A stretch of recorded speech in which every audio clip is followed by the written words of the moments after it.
Welcome back to the Fanspeak Network. We're going to just be having me today doing all the stuff we typically do for Degen Power Hour, doing some underdog drafts, talking the main slate, some Thursday night bets, taking a look at all of it. And we will be doing all that in just 1 minute. Fanspeak, where the plan runs deep. The team grind hard, don't eat, don't sleep. From best ball dreams to DFS streaks, they help you print money every single week. Fanspeak, no cap, no gimmicks, we breaking limits. NFL bets, yeah, we live this business. Meg and Steve, that OG vision. Draft room killers on a lifelong mission. More stress to the Sunday spread. Fanspeak's that voice that's inside your head. Best ball, DFS, NFL bets, they built it brick by brick, no regrets. Fanspeak team, printing money since day one. Fanspeak, forever. Well, thank you again for Jamie. Hopefully he watches this show. Our guy Jamie Pirog for doing that opening, and of course Justin Bruni, or doing the song, and Justin Bruni for creating the opening. Love it. So happy that we have that now. So exciting. We're going to start in the DraftKings streets and then get over to Underdog, and along the way talk some of our props tonight. Just giving some people some time to filter in before we get over there. Of course, we have our guy Mike Robb in chat. Yes, Meg not having control. It's not her ideal. I will tell you that. That's for sure. But looking at the main slate this week, this is interesting. This is the first time since week 4 where we have a true full slate. We have our typical Thursday, Sunday night, and Monday night games, but no international games, no buys. Even Thanksgiving, of course, had the extra Thursday games, had the Friday game. So this is the first time in a while that we've had this many teams going, and because of that, there's just, I do think we have to handle this differently. I talked about this with Meg. Like, you look at Matt Stafford, not just because he's 7,000, but Matt Stafford in a great situation. This game has one of the highest team totals. I think it's like the highest team total of the year so far, for good reason. Detroit versus LA. And he's on the good side of that. At home, Detroit's secondary is banged up. But Stafford paying this price for a guy, Stafford, who's had a lot of good games, even 26, 20, 27 points. Even if he hits that, do we really need to pay that up? There's just so many guys in good enough spots. Either Allen, you could pay a little bit more for, or guys down below like Burrow, May even. Even Lamar. I know he didn't do well in this spot a couple weeks ago, but that, one of the cheapest you'll ever see to Lamar.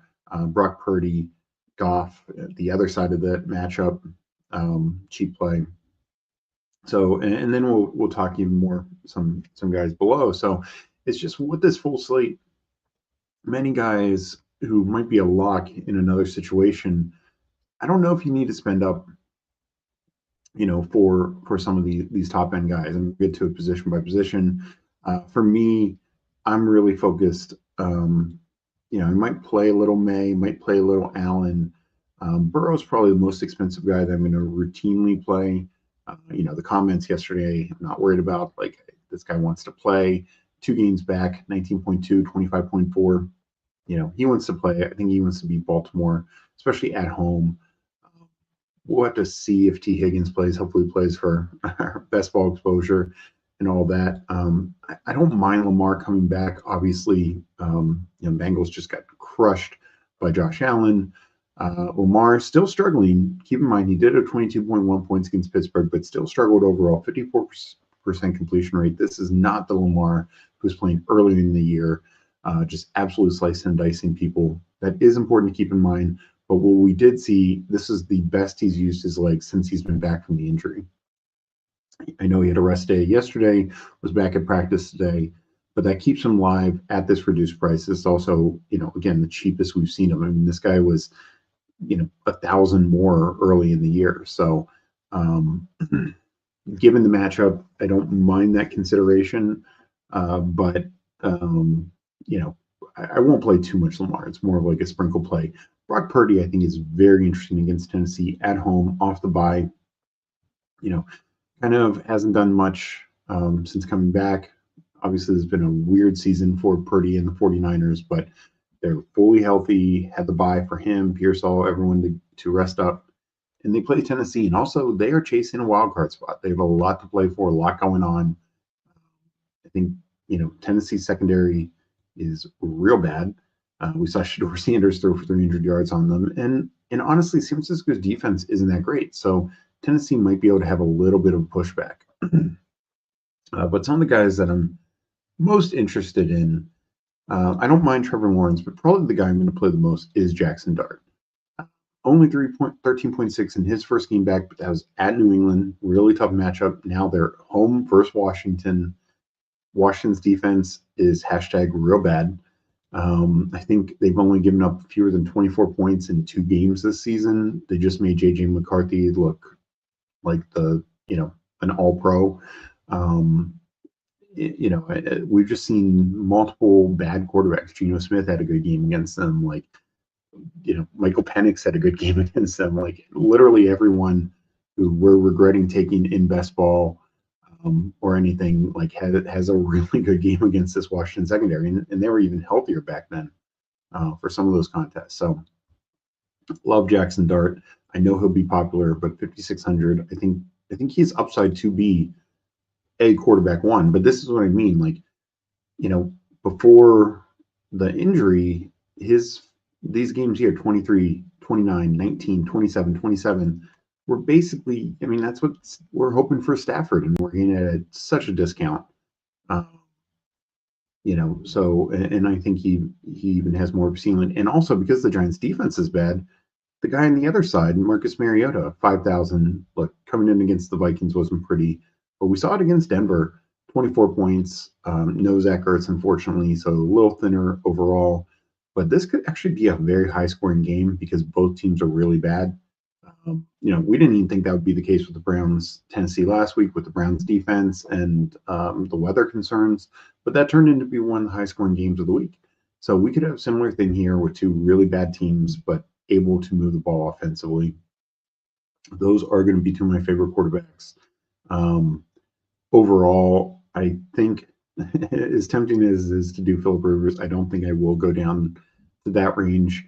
I'm not the biggest Shedeur Sanders fan, but I think at 4,700 there is a case for it against the Bears. Probably negative game script, playing from behind, might need to throw again. We saw he could maybe get 300. I don't think I'll do it that much. I think most of my ownership will condense into that Burrow, Purdy, and Dart and Mariota range. Going over to running back, and Christian McCaffrey at the top does have the Q tag because of an illness, not great, but he should fully play, be fine. And honestly, I expect him to still get his full complement workload. Gives us he's just been incredible of late. Going back to Tampa, but in the last 5 weeks, 3 games of 37 or more points is just insane. Even in games where he doesn't run well, he gets it through the air, and vice versa. Games where he doesn't do well in the air, he can get it on the ground, like this Washington game, and sometimes like that Giants game, he does both. So, he's the matchup is tough, but it's like I said before, one of the highest team totals. I think it's going to be a really good spot to target, but he's going to be popular. JT, not the greatest spot. James Cook, not the greatest spot. The guy I'm going to be playing the most is probably Derrick Henry. Cincinnati run defense is awful. I think we're getting a discount here.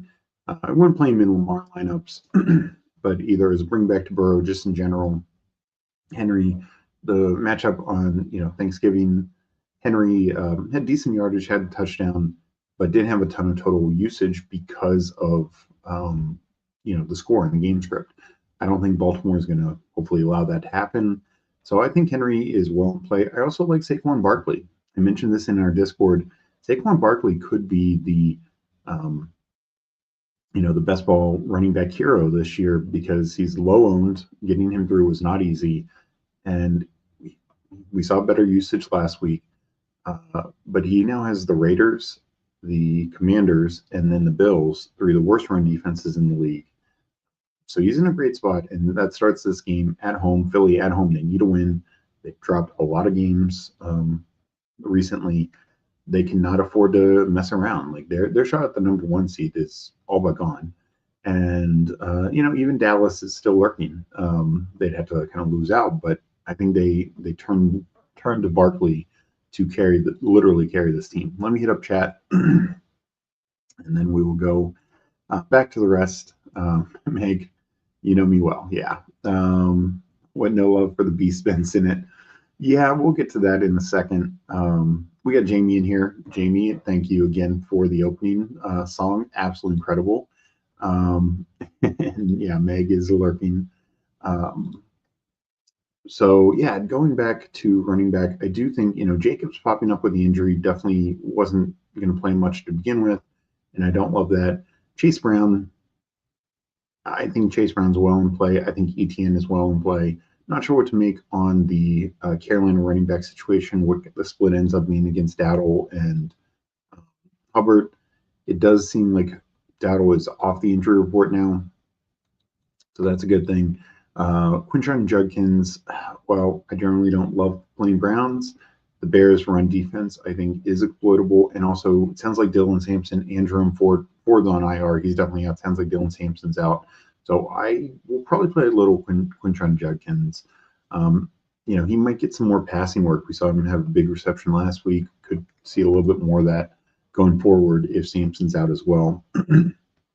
Travion Henderson, it is a split. It's going to be a split between him and Ramondre. But I think he's got the skill set to make Buffalo pay with some big runs. So I'll probably have some of him. Not going to go too much further down the list. Even Neal has a Q tag. Just not a lot. I don't know if I'll bring myself to Tony Pollard, but we did see him have the breakout last game against a much better defense in Cleveland than he'll be playing in San Francisco. Maybe they found something they like and will continue to use it. But I just don't know how I can get there too often. And same with the Seattle running backs. They're huge home favorites. You would just think Seattle running back has to smash. But we just don't know how it's going to be split up. And, there's going to be rain. That's probably good for the running backs, but I'll probably end up avoiding that. Receiver-wise, it's hard to avoid the top here. Puka, I still think Devontae plays, but I understand going to Puka just, with the hamstring risk. JSN, again, they have like a massive implied team total. Chase, we just saw this matchup. Burrow's first game back, he absolutely shredded them. I'll probably be off Rashee Rice. He wasn't in this first matchup week 1, obviously, but Chargers defense is good. I think he's priced a little too high for this. If Rice was like AJ Brown or Nico, even Devontae Adams, it's tough for me to not play those guys. A healthy Devontae Adams or AJ Brown and Nico in much better spots over Rashee Rice. Amon-Ra, I think he's playable, but I'll probably mainly go through JMO. Higgins, McConkey with the Q tags. We'll see they end up playing. Obviously, if Higgins plays against Baltimore, I really like that. Probably won't play McConkey just with the situation. Same with Michael Wilson. Houston's just such a tough matchup. Wilson's been so great down the stretch here, filling in for as wide receiver 1 for the Cardinals for Harrison. But I just don't think I can get there. Zay Flowers, not a great game against Cincy. Last time, 1.6 points. Did have the touchdown call back on the penalty. Came back last week with a good PPR game, but just 1 touchdown on the year. He's going to have over 1,000 yards on the year, a good solid year, but just it's tough to have a ceiling. Like, most of these games, you can easily count on him for 12-ish points, but he's had 2 ceiling games this year. And, just because they don't throw a ton, so the 100-yard bonus is generally out of reach for him. He might get 6 to 7 catches, had 8 last week, gets a carry, but I just can't really pay that for 8 even against Cincinnati. I would much rather target the tight ends or Henry. Another situation where he's just probably like 500-600 more too expensive. Like he should not be above J-Mo and Diggs, in my opinion, even Ted. T-Mac, can give you the same 11 points, and he's shown the ceiling as well. So that's my look on it. With Flowers, Wandale's pretty expensive and popular. I will probably be out on Wandale. I think he's a little too expensive. And Wandale always had a great season, though relatively allergic to the end zone as well. Some of his best games. This was a Jameis against Detroit. That was a Jameis Winston game, and that was Slayton's first game back from injury. Some of these other games here, Slayton got hurt in that Chicago game. The Denver game, I think Slayton was out. Philly game, Slayton was out. So those are the games with Jackson Dart. And then his other big game was with Russ Wilson against Dallas early in the season when Dallas' secondary was absolutely awful. He's like a poor-man Zay Flowers, can get he still will get catches, but 34 yards, Green Bay, 36 yards. It's just so many of these games, like 60 or fewer yards. It's just tough to get to, especially with Slayton back. So probably won't be going the Wandale route. Don't mind Devonta Smith. The Dunze, we'll have to wait and see if he plays.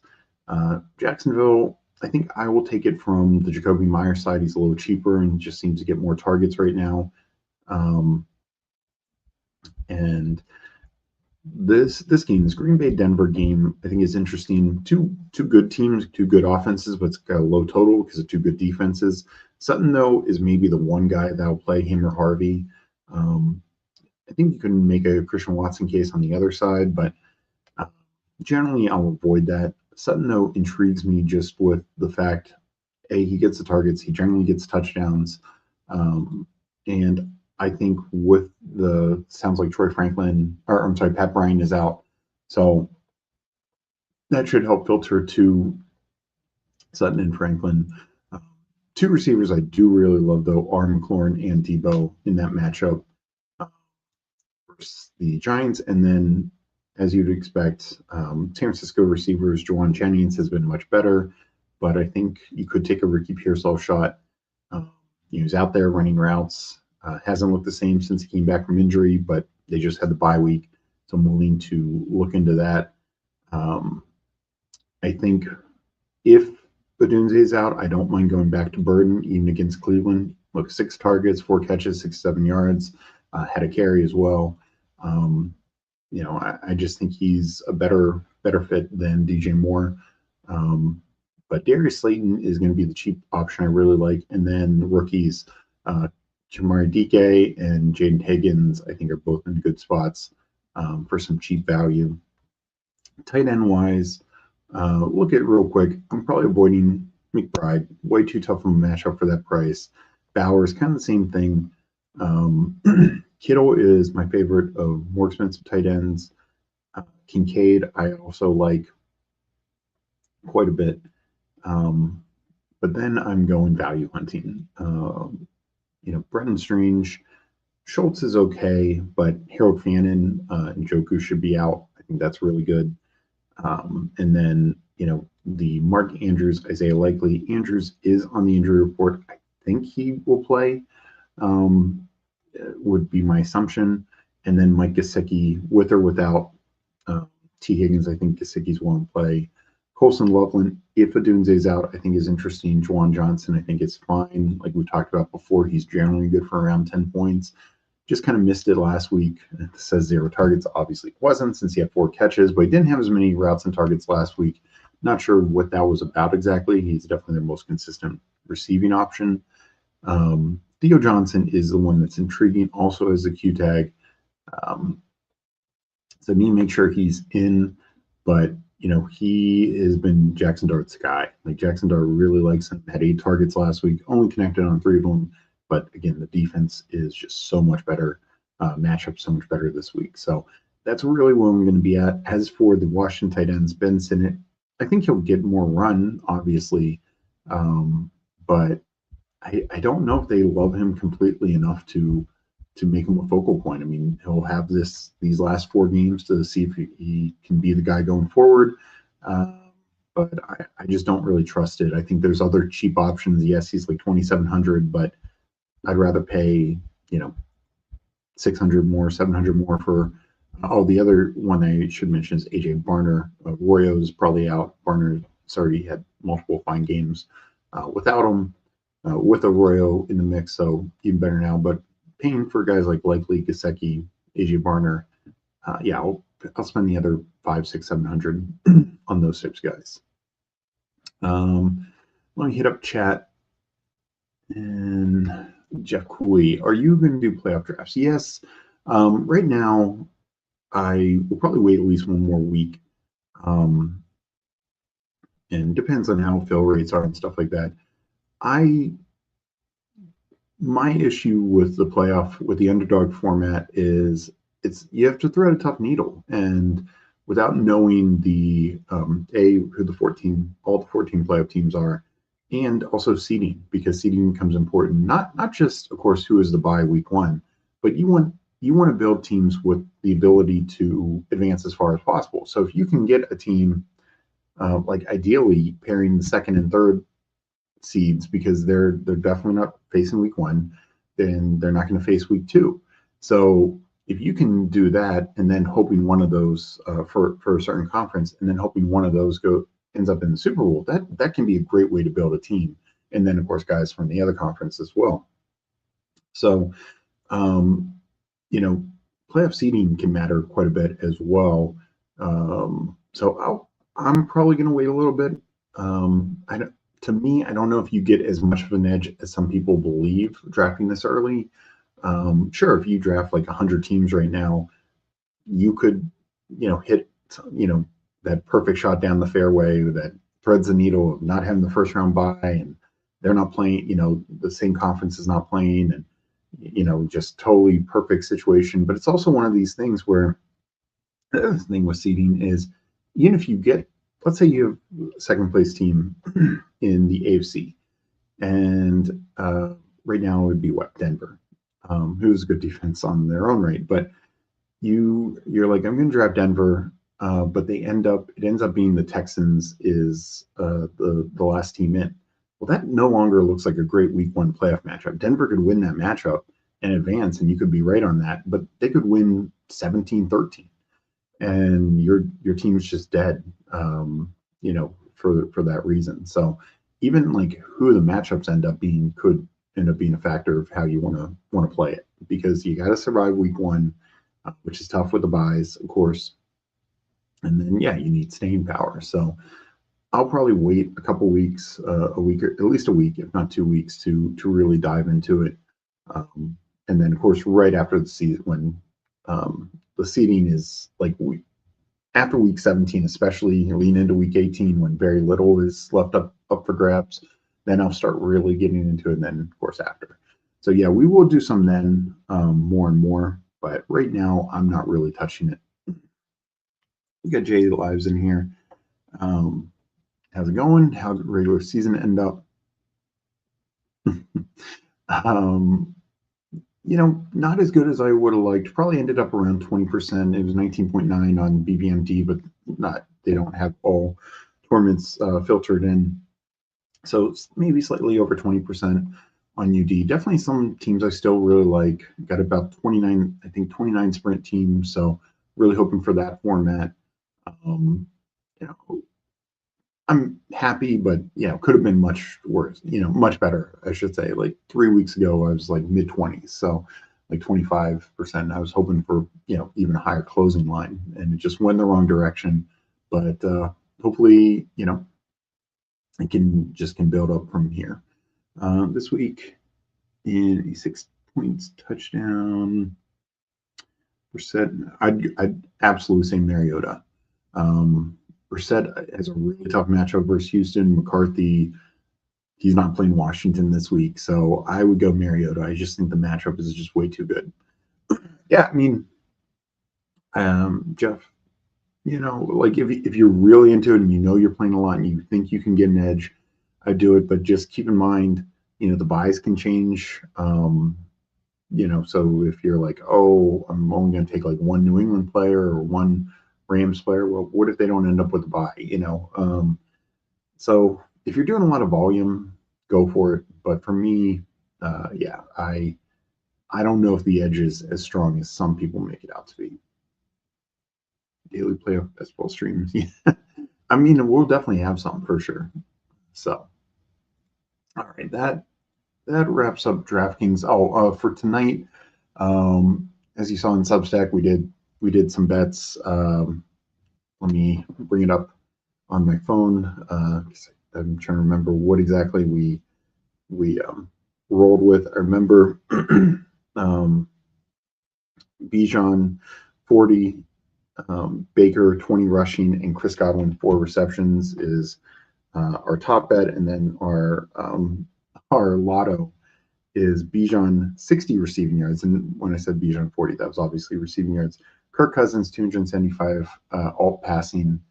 Just the Bucks pass defense is bad, and Cousins had 2 big games against them last year.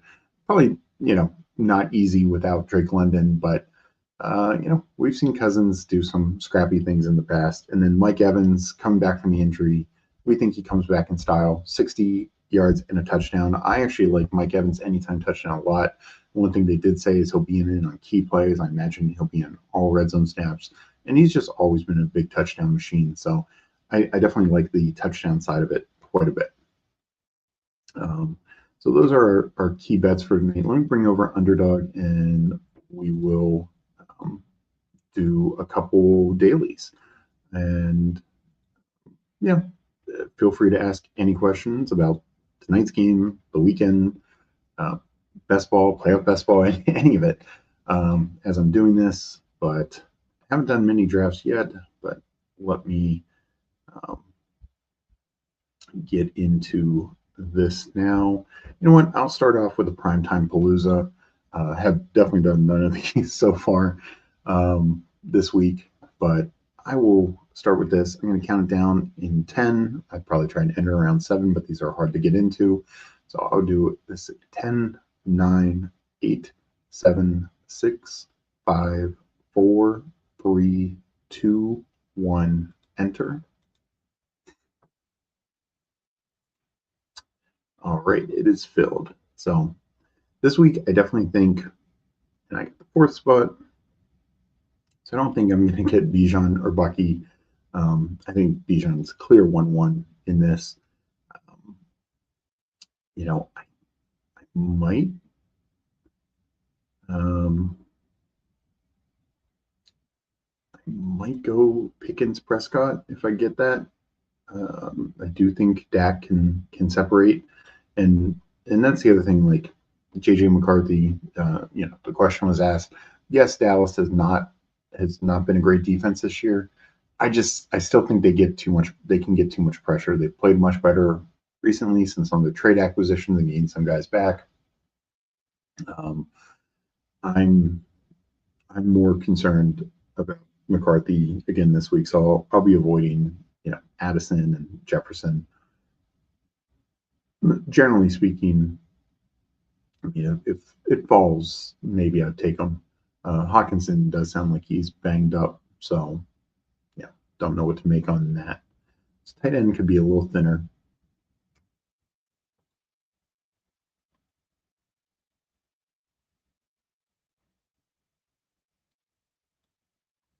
All right, so Bijan Bucky, 1-2, no real surprise there. Yeah, went straight chalk. Let me just take Pickens Prescott. I do think Lamb will probably be fine, but I think Pickens could have a bounce back game here. Can you confirm or deny that Meg isn't actually resting and is in fact going to her storage locker to get her Philip Rivers fluffy onesie out now that he's back in the league? I know she's rooting heavy for him because very tied, and I am too, to Jonathan Taylor, and not just for her marathon in our JT teams, but all the Tyler Warren, Pittman, Downs exposure, Alec Pierce. Yeah, I think they're going to need Rivers to have some life.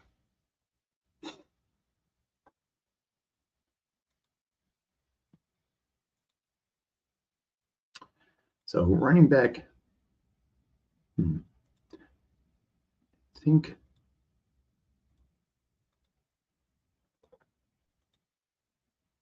Mason versus Jones is interesting. I think I will wait on Mason. I'll take Ferg. I mean, everyone's got a Q tag.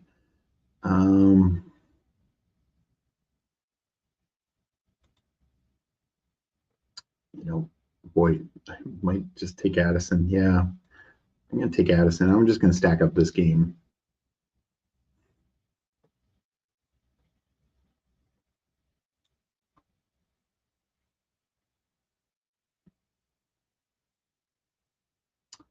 Yeah, I was a little surprised to see both Evans and Mbuka go, but I get it. There's no real receivers for Atlanta right now.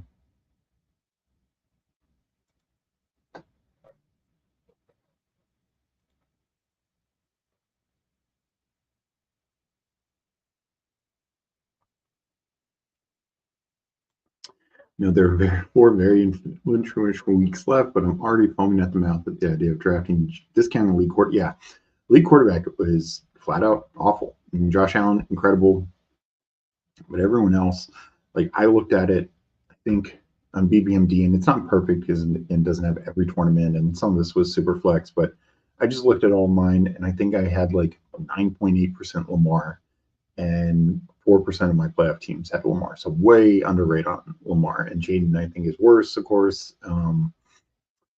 Burrow as well. So, yeah, it's just elite quarterbacks can take a big hit. I also think this year showed like Mahomes still obviously deserved to be in the top of the conversation. I think May is going to be very popular next year. So my guess is we see more quarterbacks in because of that. Like Allen will kind of stay near the top. Probably even a cut above like Lamar and Hurts. Let me make these picks. Do I double up running back? No, don't think so. But I don't know what else I like. David Sills might be on this team. That is a scary thought. Go Aaron Jones and David Sills, I think. Flournoy is probably better than Sills, but yeah, this is a thin week for the 2-game slate. So that's enough of that. But to Paul's point here, thank you, of course, for joining Legion. I think, Burrow definitely, and look, Burrow could still be worth quarterback 5, just with those receivers and being healthy and everything. But I think there's more guys that we consider. The other interesting thing is the bottom of the quarterback market could just totally drop off. Just totally drop off next year, because real quick, when you kind of do the math here, there's a lot of teams who are going to be in need of quarterback, or situations that we're not going to feel super confident about. Like even if the Saints stay with Tyler Shuck, how much are we going to love that? Even Cam Ward, yes, we're hoping he's going to be better, but JJ McCarthy, Michael Penix, like how great do we feel about any of these situations? The Raiders situation, whether sure, maybe if they get Mendoza, but have they fixed their offensive line? Have they gotten more weapons? Same with the Jets, like what's going on there? So, and we could get some retirements. Aaron Rodgers, some talk that he comes back for another year, but probably retiring. Joe Flacco, of course, could retire. Philip Rivers probably retiring again.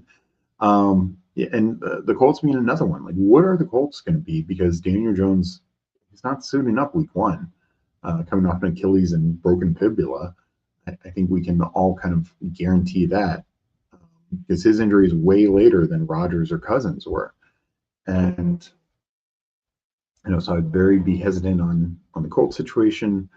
And the the other thing with it is, and sure, like there could be some fill-ins like a James Winston or a Brissett somewhere. Kyler Murray's going to go somewhere and start, but how great do we feel about that? I just think there's going to be a lot of uncertainty. There's going to be about 15 quarterbacks I think we are going to feel pretty good about, maybe 20 if some things go the right way. But I don't know. Like I'm shocked. The Jets, like Justin Fields, I've never been a big fan of, but I thought he could be fine for at least 14, 15 weeks this year. And maybe at the end he'd get benched. But I mean, they were talking bench midway through the season. So there's just a lot of, and JJ McCarthy, like, have any excuse possible to put him on the bench. Michael Penix, kind of the same thing. Is he going to be ready and healthy week one? So quarterback, I think it's going to be a weird thing where there won't be many at the top, but around, say, 7 through 10, I think people are just going to be gravitating to quarterbacks because that's where the certainty in the position is going to be. And you just have to hope those guys stay healthy because even guys like Brock Purdy, of course, who couldn't stay healthy this year, was in that mix.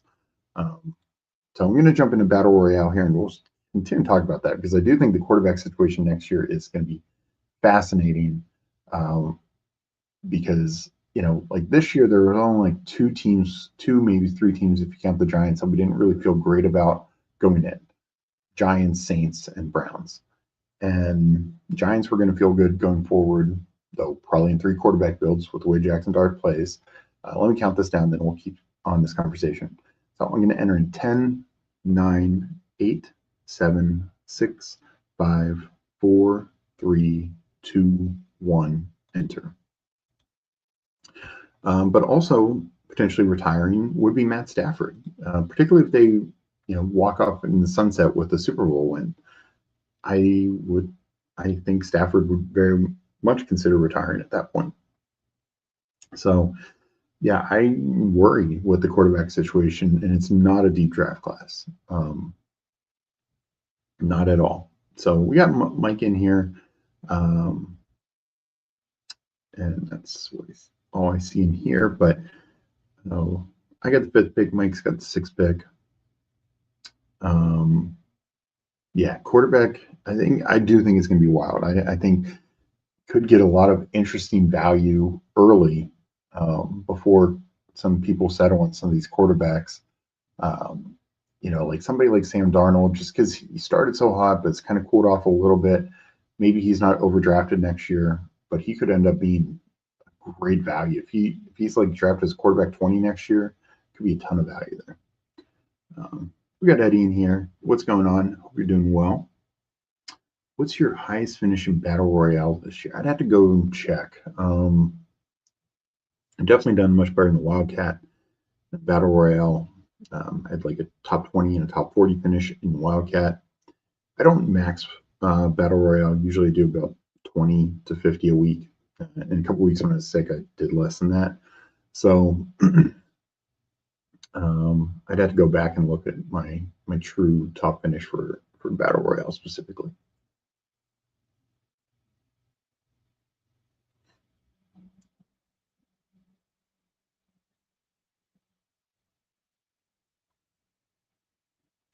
So I'm going to take Derrick Henry. I think there gets to be a bit of a tier break there, running back, receiver. I know Mike can't take all 4 of these receivers, so I'm going to get one of them or Josh Allen. So I feel good about that.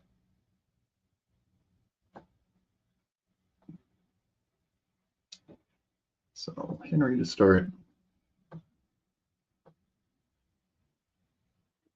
He takes Barkley. I'm going to go Nico. Love the matchup. He's looked better these last couple weeks. And yeah, I think it's a good matchup for him. I overall love Devontae Adams, but he is dealing with a hamstring. So I hope he plays, definitely for my basketball exposure. But yeah. Yeah, that's right, Eddie. You mentioned that in Discord. That was awesome. I need to do more drafters. Haven't done much drafters this year. 9th in Wildcat. Wow. 9th in Wildcat's very good. Luis Henry went to a good home in this draft. Yeah. Yeah, I always say that I'm going to do drafters, which is interesting because they include the Sunday night game in a little different format. I rarely do much drafters, but I'll try and do some more this week.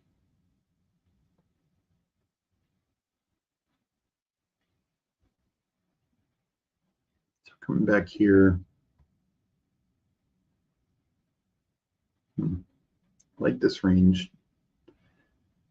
JT versus Seattle is tough, but we know the upside that he brings. I might take him here. I just think that would be kind of unique. I guess I'll be able to get more like Henry ETN teams. So potentially drawing dead if JT, his last 3 games, not as great and tough matchup again.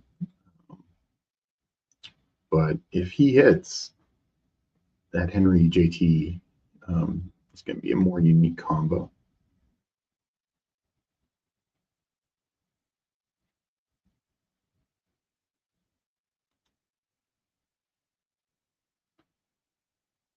Yeah, I'll go JMO here. Definitely considered Fannin, especially, but getting a piece of that high-scoring game environment, I think, is nice.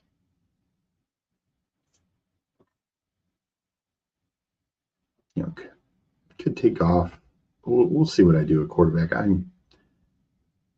don't, Hurts I'm fine with.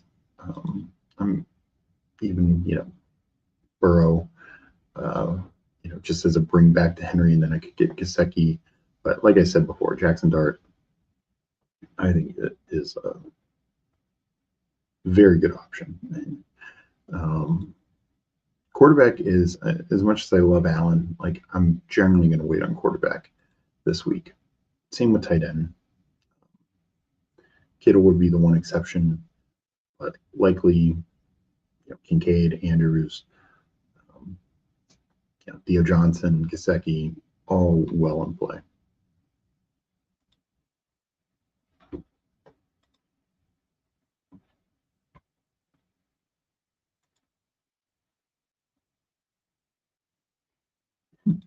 Hurts is falling. I get it, coming off a horrendous game. But the matchup is obviously much better. Chase Brown falling, or being this late, is kind of surprising to me. Last week, not a ton of yards, but 2 touchdowns, and then had a good solid game against Baltimore as well.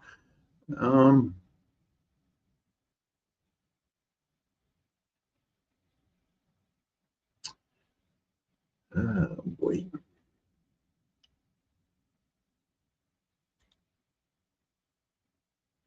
I'll go Hurts and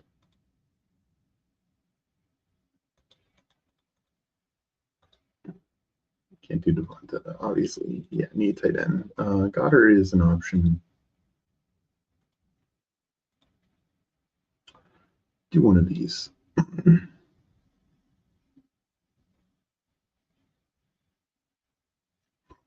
I feel like some way, shape, or form, some Philly players are going to explode this game.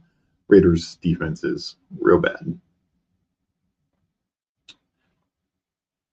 My bet is on Barkley overall, but could easily be Hurts.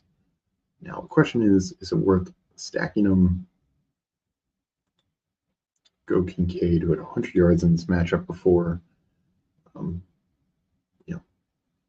Patriots have given up some points to tight ends, but I'll go Goddard.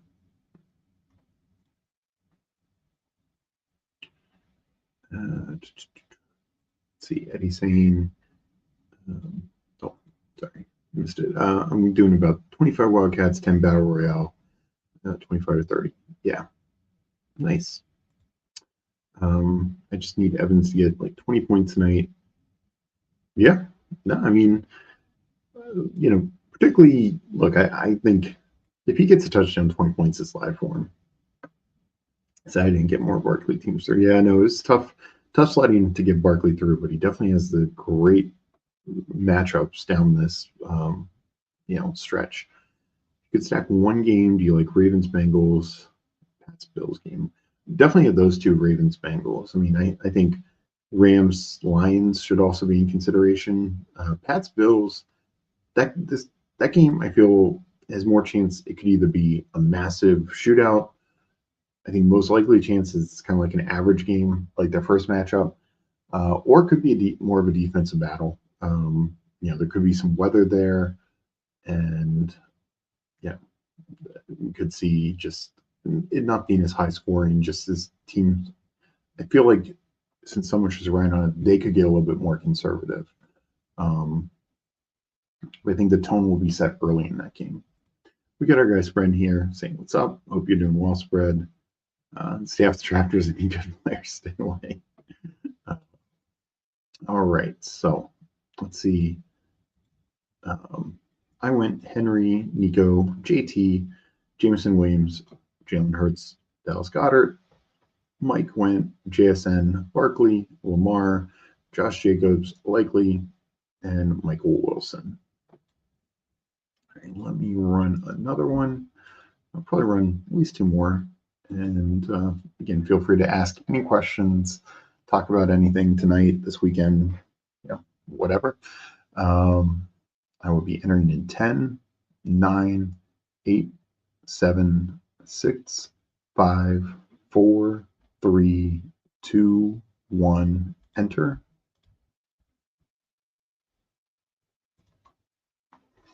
So still some spots. Hopefully nobody got in the overflow.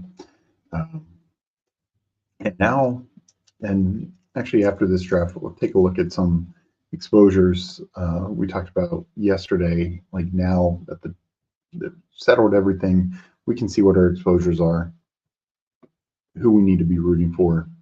Then, of course, start finding the teams we like the most. Yeah, things are much different now that we are in the best ball playoffs.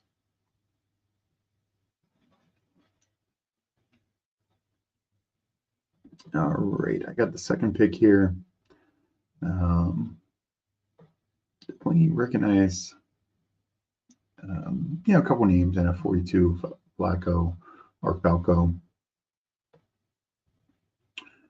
But second pick here, it's tough for me to get away from McCaffrey or Gibbs just because I want exposure to them. Could JSN or Puka or Chase have just a monster game in those matchups? Absolutely. I think all of the three really good matchups.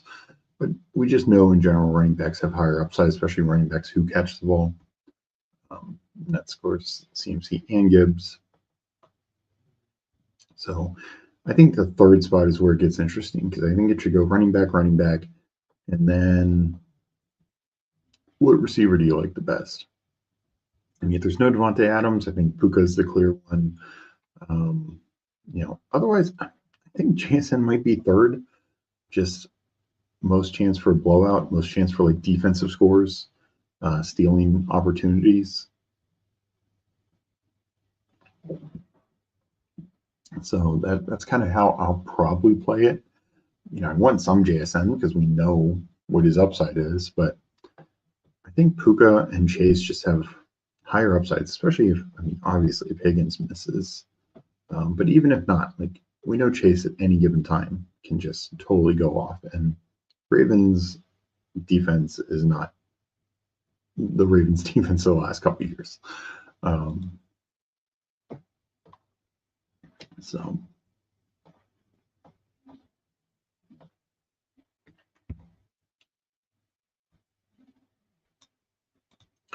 Burrow or Goff, it's home league playoffs. Ooh, that is interesting. I think I'd go Burrow. While Goff is such a high scoring game, they're more likely, there's just more potential that it's either like Gibbs or Monty running it in. And whether they win or lose, I think Goff can be fine, but Burrow, yes, Chase Brown could run one in, but I doubt he'd run two in. And so, if the Bengals are putting up 3, 4, 5 touchdowns, Burrow's probably accountable for most, if not all of those. Where if the Lions put up 5 touchdowns, Goff might get 1. You know, like that's a much more real possibility. Would be the way I look at it.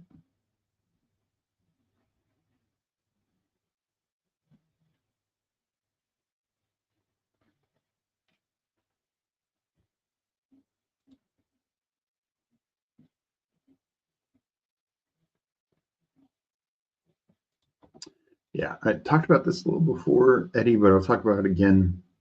I'm not doing as much playoff best ball right now. I want to see more of the seeding and have a better idea of what the teams are, because so much matters. But yes, I think you have to prioritize round 1, because you could have had the perfect Philly, Chief stack last year, but it doesn't matter if that team can't get through round 1.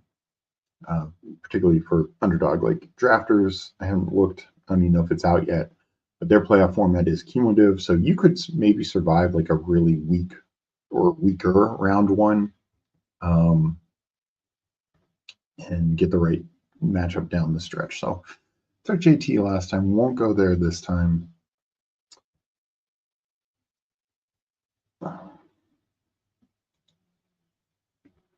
You can go AJ Brown. Like I said, I think some Philly player is going to spike.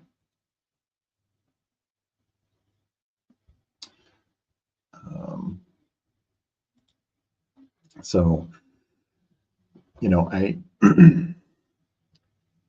I think for me, if you're doing a lot right now, I would mix it up, because you don't want to like make this big stand and thinking the playoffs are going to go one way. For instance, Rams are going to have the bye, but they're not going to advance. But then the Rams end up being the 2 seed, and they just are the absolute team you need round 1, and then going forward. So if you're doing multiple, I'd mix it up right now.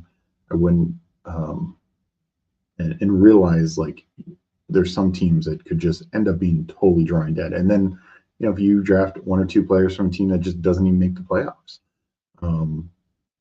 like the couple of divisions are well up in here. Like you draft Bucks and Carolina overtakes them, or you draft Steelers or Ravens and the other team makes the playoffs. Like that is a real possibility. And like right now, like JT, best running back in the league, right? But there's a chance he doesn't make the playoffs, especially if Philip Rivers can't get things going again. Yeah. Yeah, no, perfect example. And Ladd was so great round 1 last year, but he was done at that point. And that's what's tough about it. Always the Ravens hate. But I worry less about that. I mean, some of that, yes, you want to be right on a team that can advance multiple rounds, but I'm more worried right now about getting a team that doesn't make the playoffs or has a bye week 1, and I build it a certain way, and then it just can't even have a chance to survive.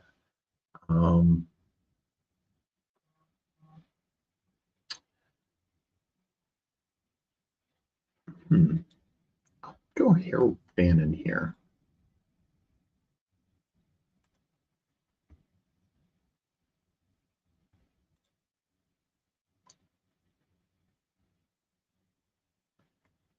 So a couple running backs that I'll take.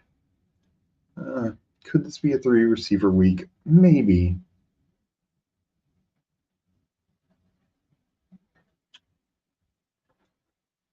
I think I'll go running back here. Don't mind Chase Brown. Don't mind Quinshon Judkins, but not with Bannon. Don't mind Harvey. Yeah, I'm just going to go Chase Brown.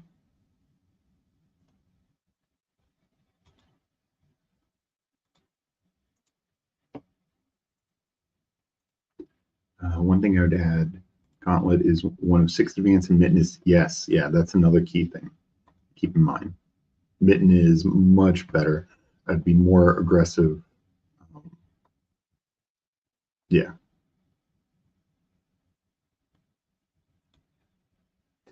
Okay, said 2 RBs, Steve. Yeah, no, I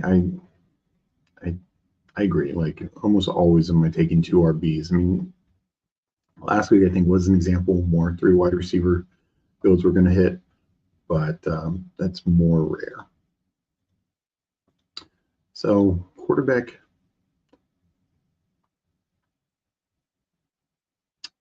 I'll get my guy. I'm just going to take Jackson Dart. I don't need the stack. Hurts has gone in this. Lamar sitting there is a bit of a surprise, but I actually just love Jackson Dart this week.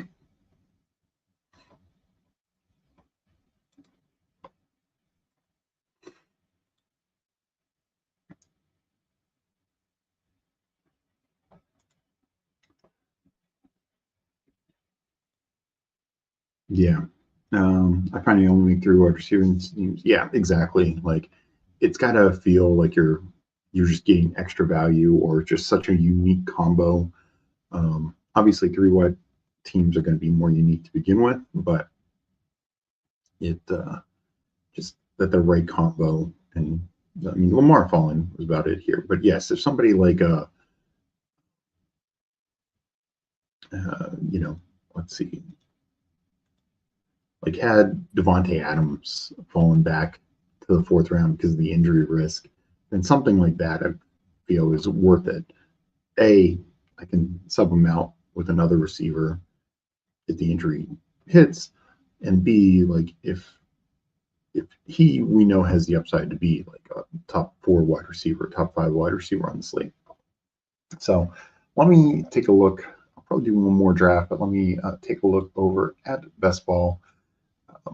Now that we are all fired up for the playoffs, and looking over at exposure, this is for the main slate. 234 teams got through. JT, my top guy. I'll go position by position. May, Rogers, Dak, Bryce Young, very surprising. Obviously, this was a lot of cheaper stuff. Like we can see Dak and May, much more money on them.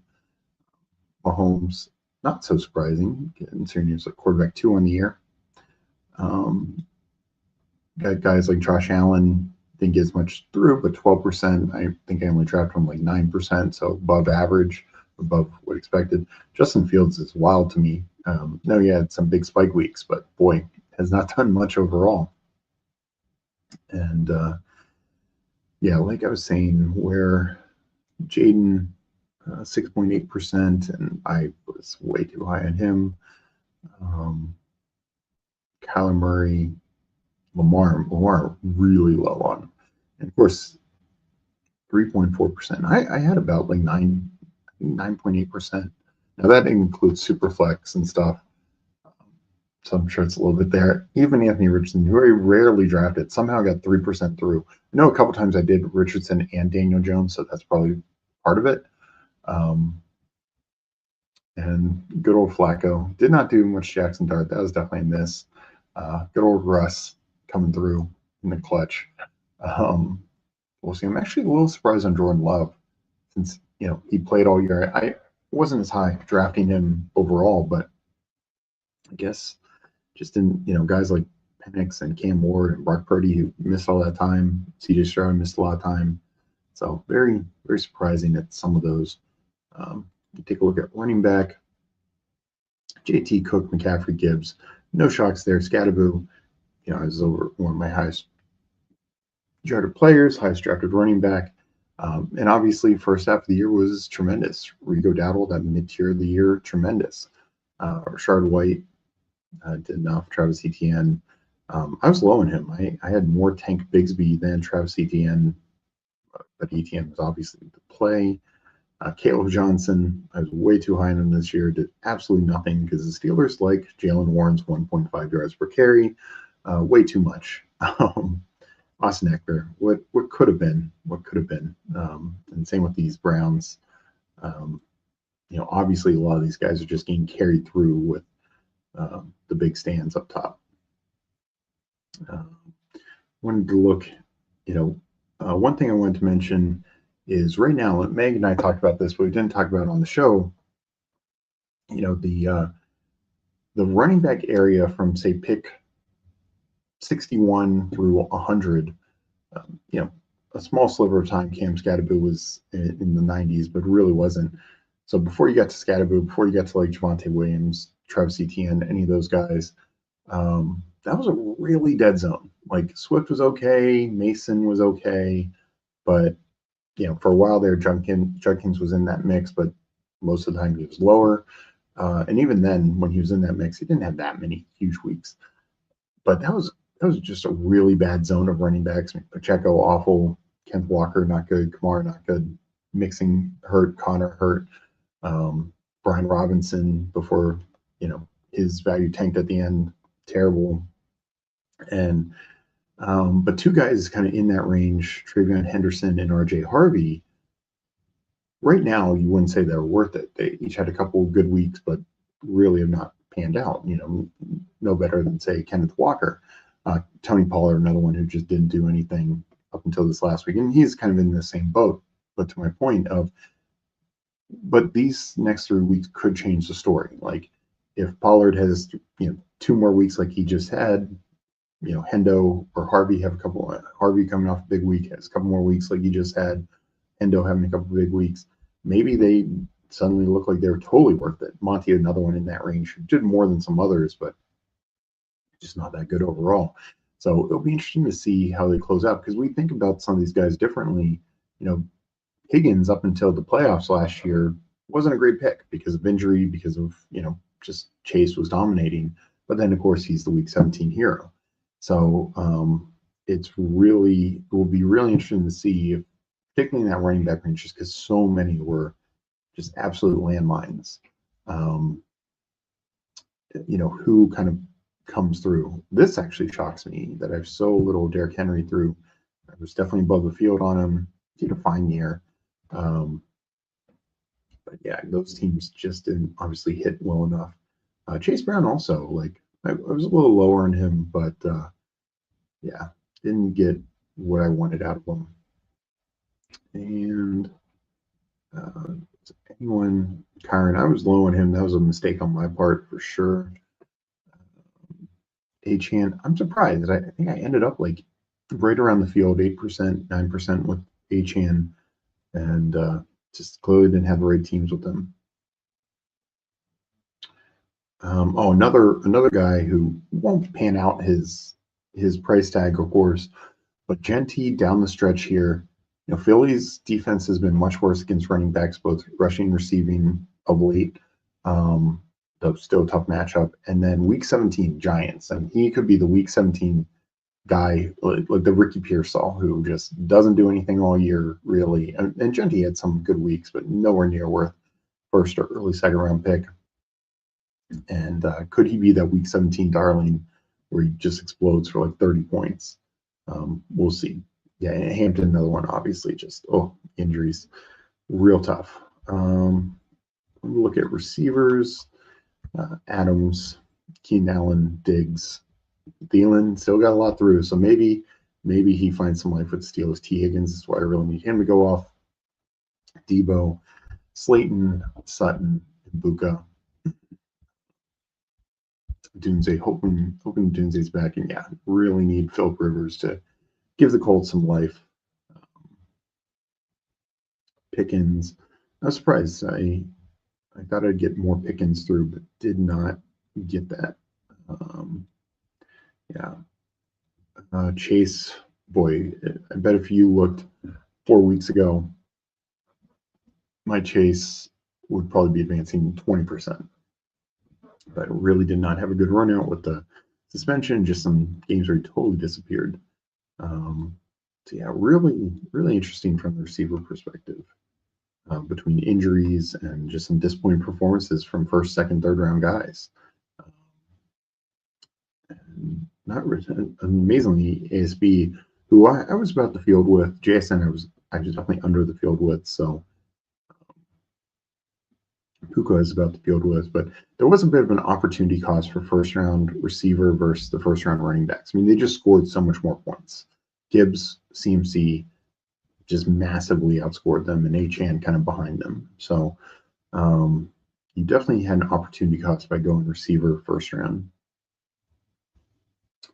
And then tight end, unfortunately, Zach Ertz. Yeah, that is just a dagger. So not great for me. Jake Ferg, Hunter Henry, Pat Fryme, Gasecki, Loveland, Kraft, another one. Yeah, that and Warren. Oof. It'd be tough sledding for me in these playoffs with these tight ends. Hawkins and Andrews both banged up. So, I've got McBride through about where I drafted them. A few others, Kelsey. Yeah. Hopefully won't be need to rely on tight ends in some of these smaller tournaments or like 1 of 5, 1 of 6. But we'll do one more draft. But I just wanted to go over that real quick. And I get to keep with Shador and Dart. Hey, right now that's paying off. Good. Not getting more Javante. Yeah, me too. I was not high in Javante. I advanced 36% Danny Jones Superflex. We'll just call that directionally accurate. Nice. I have like 4 or 5 Evans teams. Yeah, I have a couple Evans as well. So, and this was just in this one format, obviously. There's other formats, but yeah, 4.7% Evans in this. So let's do one more draft and then we'll get out of here. Give everyone plenty of time ready for tonight's game. I'm going to count it down. Count down 10, 9, 8, 7, 6, 5, 4, 3, 2, 1. Enter.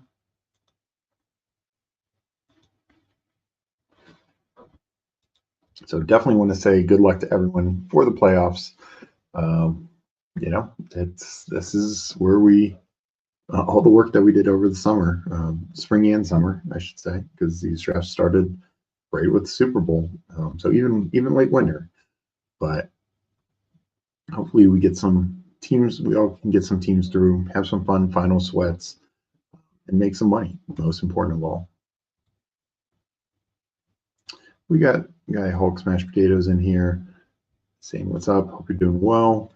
This will be my last draft before I get on out of here. But definitely talked DFS, little bets for tonight, and doing some drafts, and of course talking best ball playoffs and playoff best ball. So let's see what pick I got here. And I recognize the names, but nobody, I think, from chat. I got the 4th pick. Like I said, this is where I'm going to be looking receiver, unless some Melvin McCaffrey gives fall. And we got Putt Daddy in here. How's it going? Hope you're doing well. Yeah, ready for the sweats. Yeah, it's going to be interesting. I just went over my exposures on Underdog for my 230 plus regular teams. Notice my tight ends. Zach Ertz, my number 1 tight end, not exactly great. So, and also like Kraft was in the top 5. So yeah, and I found a team yesterday that was Ertz Kraft. So hopefully I can at least survive 1 round with no tight end. Because end of the day, it's about ROI, profiting, gain as far as possible. And some of these you can survive without tight end production. I think it was a sprint, which is interesting because last year's sprint team, that one had only got like a combined 16 points from their tight end in the 3 sprint weeks, something crazy like that. But yeah, it can be a grind with some of these late injuries and still pushing a lot through. Like even some guys, like it's one thing like a Scadaboo who pushed you through, but like a James Conner or Austin Eckler who just got hurt, or Malik Neighbors got hurt so early. I mean, wait a minute. I gotta take Jahmyr Gibbs. I love Jamar Chase this week, but we will take Jahmyr Gibbs. Or like a Marvin Harrison or Garrett Wilson, like yeah, those guys, tough to see in these finals, just because that's a dead roster spot. How much Rivers do you have? Yeah, that is so wild that Rivers is back. But as I was showing, I need him. Like Pittman, Tyler Warner. One of my highest running back is JT. Like Pittman's my 10th receiver. Warren's like my 7th tight end. So I could use Rivers showing some life, and Pierce is up there for me as well. Yeah, those tight end in general was brutal this year. I mean, Bowers, Kittle missing so much time, Laporta, Kraft, now Ertz out, Strange, Gesicki missing a lot. Loveland kind of not getting worked in as we thought. Andrews, the Lamar injury, Kincaid missing, 3-4 weeks. Tight end turned brutal this year. Like McBride, and that's why McBride is just runaway tight end 1. But then there's just a huge opportunity cost because that 3rd round, you wanted to get the Josh Allen or some top end receivers like JSN, Adams, Higgins. So definitely a bit of a what was worth it? Is it worth getting those extra tight end points, or do you want quarterback 1? Do you want wide receiver 4, wide receiver 1 or 4, like in JSN and Adams? All right, this Gibbs Henry feels like a good build.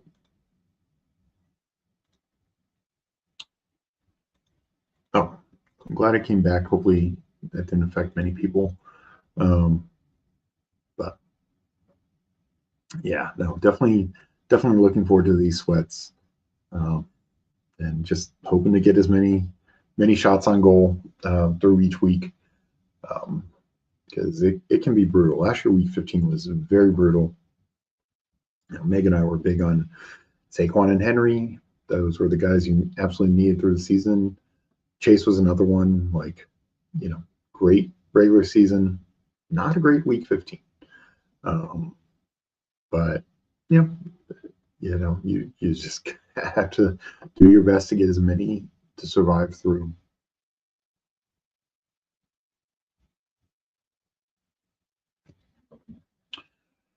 Huh.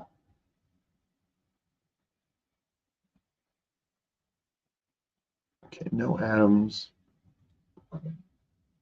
no Rice, so we'll start off. I think I might go.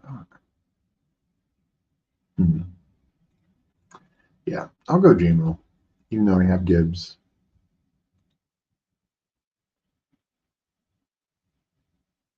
That was not a great range. McBride, tough matchup for me. Obviously he's live to do it any week, but I think I'd prefer Bowers slightly to McBride. But both of them are just such tough matchups. Like I love these other tight ends quite a bit more. Quarterback, not taking Lamar with Henry. So maybe I end up with Goff. We will see.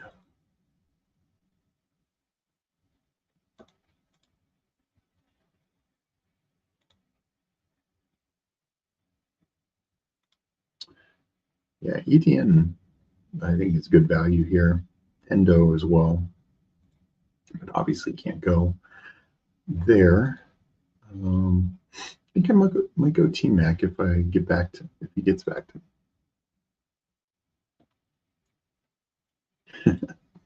Yeah, seriously. Fortunately, Brian and Michael Wilson are carrying the corpse for too many of my DK teams. Yeah, no.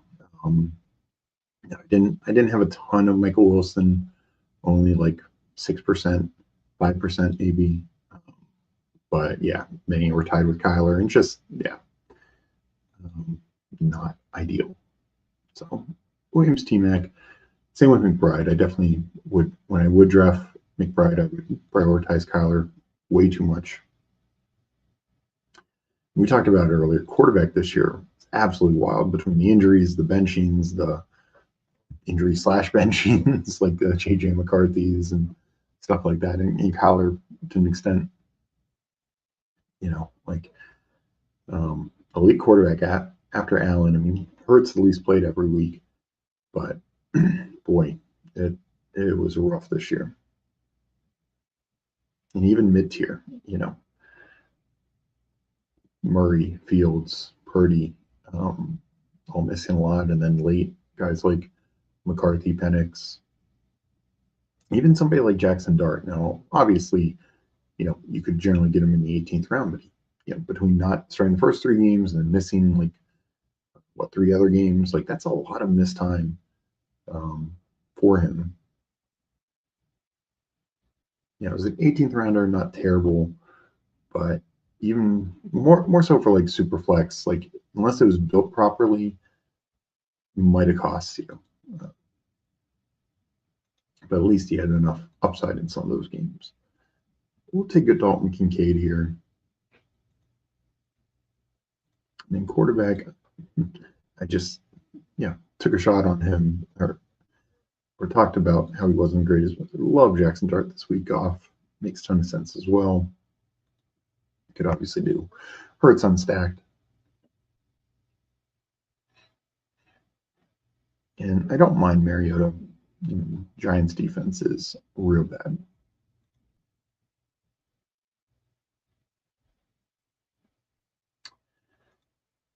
Steve, any pods you think you got it easy? I'm feeling good about, and one I didn't miss on picks. Yeah, to be honest, I have not looked that deeply through. I browsed some, more of just looking at names that I recognize, stuff like that. But I haven't dug too deep. As the points start coming through, I'll start to look at it. After tonight, during Sunday, 4 o'clock window, Sunday night, Monday night, of course, but haven't dived too deep into I like this pot or not like this pot. Should I max out the $3 showdown tonight? I mean, if you want to, I'm definitely not. This game is intriguing, of course. Got guys like Bijan, Evans coming back, Baker, Bucky, but I'm just not a big max out the showdown type. I know Whohemes talks about it, and I do this a little. Look for the single entries. You don't have to necessarily hit the nuts with that. Much less chance of splitting the pot 100 ways. So even if you split a 10K pot top prize, a 5K top prize with 1 or 2 other guys, you're still talking a pretty high percentage. But if you even splitting 100,000 with, think of it this way: you split 100,000 with 120 people, and you maxed out, you're not going to get the ROI you're wanting. Just my take on it. I know there are plenty of times it doesn't end up being that big of a split, but it does happen. It definitely does happen. So keep that in mind. But if you feel really strong about it, go for it. But for me, it's not what I generally like to do with the showdowns. So we're going to get out of here. Game starts in about an hour. Hope everyone enjoys the sweat, enjoys good luck in DFS, props, everything else. And yeah, we are starting the best ball playoffs with Bucks Falcons tonight. Of course, missing some key guys in Penix and London in particular. So hopefully I have a decent chunk in London. Hopefully that's not impacting me too much. But good luck to everyone else, and I will catch you guys next time. Peace.